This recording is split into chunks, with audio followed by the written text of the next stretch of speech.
sermons and watch what he has to do. He's a very popular pastor. Reverend James Manning is chief pastor at Atlah World Missionary Church. Manning graduated from the College of New Rochelle with a Bachelor of Arts degree and continued to the Union Theological Seminary in the city of New York, where he is awarded Master of Divinity. Manning also holds a Doctor of Philosophy degree from Theology Seminary and unaccredited educational institution. Manning achieved some controversy in 2008 presidential election after he posted several sermons of his that were harshly critical of Democratic candidate Barack Obama on the website YouTube. So that's kind of the view of him from Wikipedia. But you never know about Wikipedia. They got my name spelled wrong, and half the stuff on there is a lie about me. So we have the man himself, who I think's very focused, articulate, and also very angry. In fact, early on, he was really critical of Obama, and I wasn't sure about Obama.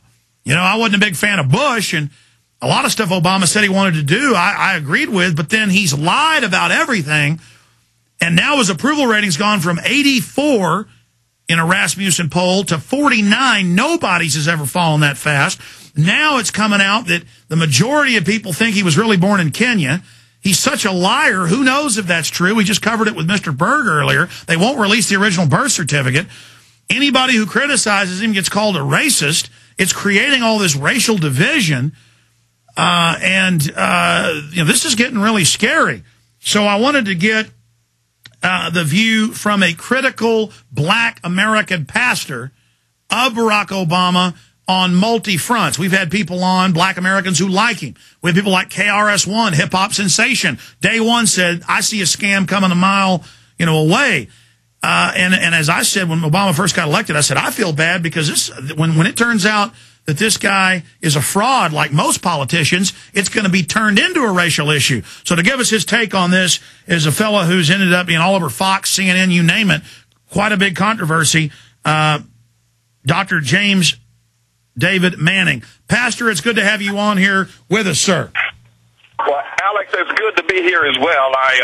I'm really honored to be on your broadcast. I've heard a lot about you, and I've seen what they've done to you on YouTube. I've heard all about it, but I'm delighted to be on the broadcast today. Let me also add this. I am traveling, and I'm not in my office, and so I had to stop at a restaurant to make this call, so you may hear some exterior noises.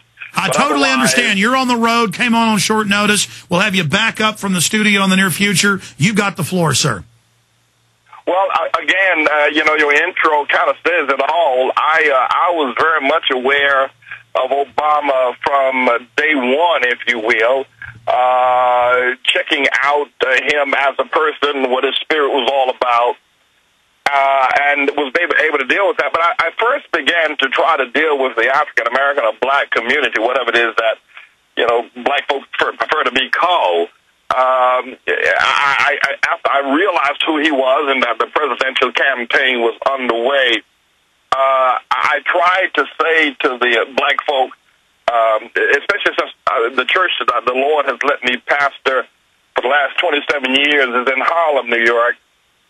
And, of course, black folk have been so enamored with Bill Clinton and labeled him Toni Morrison and Maya Angelou, had stated that he was the first black president, and no black president could ever be better than Bill Clinton.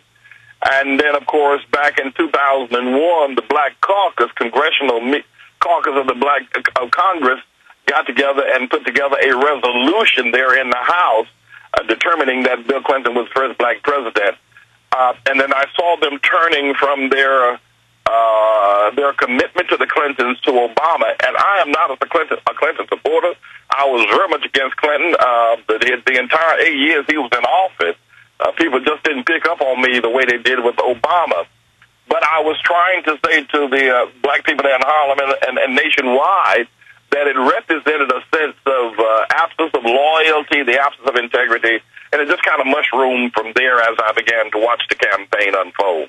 Well, Atlah.org, ATLAH.org is the website where folks can actually watch and listen to the unedited sermons. The mainstream media has taken out of context and kind of boiled down and misrepresented some of what you've said. Here in your own words, sir, it's got international attention. What is your basic take on Obama, what he's done, where this is going. I found sermons of you 9, 10, 11 months ago saying this is going to end in disaster when the media was acting like Jesus had returned and we were all saved. How did you instinctively, or I guess spiritually, or from research, know this was going to end so bad? Because it really is, I'm following the trajectory. He is falling like a shooting star right now. Well, I was spiritually aware of him, Alex, early on. Biblically, from the time I was a young boy growing up down in North Carolina, hearing the preachers preach about one that was going to come and would purport to solve all the world's problems, and that the world would be so enamored and in love with him that they would indeed worship him, and that he would be extremely charismatic, that he would be, you know, he would be handsome, and the whole world would bow down before him. I heard these sermons preached years ago when I was just a boy. And when Obama came, I realized that he fit the bill of the sermons that had been preached years earlier by preachers who had no idea who this person would be, what race they would come from, or even what period in which he would show up. Now, are you saying he's a prototype, as the Bible says, mini Antichrist spirit, or are you saying he could be the big one? That's exactly what I'm saying. That is exactly what I'm saying.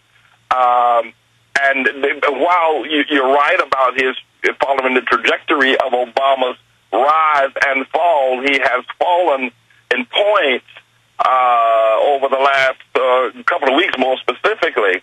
But Alex, I'll say this to you, and be well advised, that the grip that Obama has on the world, the grip that Obama has on the white liberals, if you don't mind. Oh, it's true. The grip that Obama has on the black people will not wane.